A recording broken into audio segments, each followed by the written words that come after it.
Valentine's day আসছে, বাস propose করে দাও তোমার লাভ ওয়ান্সকে। তুমি তোমার মনের কথাগুলো বলতে চাও, বাট বলতে পারছো না। আর দেরি করো না, প্রপোজটা করে দাও, আর দেরি করো না। কে জানে সেই মানুষটা হয়তো বসে আছে যে তুমি প্রপোজটা করবে, আর তুমি ভাবছো সে প্রপোজটা করবে।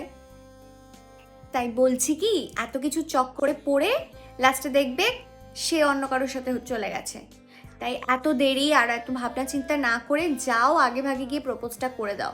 খারাপ গেলে সারাটা বছর তোমারই খারাপ যাবে, সারা বছর সিঙ্গেল লাইফ হিসেবেই তোমাকে কাটাতে হবে। এত ভাবনা চিন্তা না করে আগে যাও, ভ্যালেন্টাইন্স ডেতে গিয়ে তাকে প্রপোজটা করে ফেলো। এত কিছু মাথায় এনোই না, হ্যাঁ বলবে না না বলবে, যেটা বলবে শুনে নেবে, বাট বলেছো তো। তাই এটুকুই সাজেস্ট করবো যে ভ্যালেন্টাইন্স ডেটা আসার আগে যাও, গিয়ে চটপট গিয়ে বলে দাও। আর খুব ভালোভাবে এনজয় করো, দুজনে খুব ভালো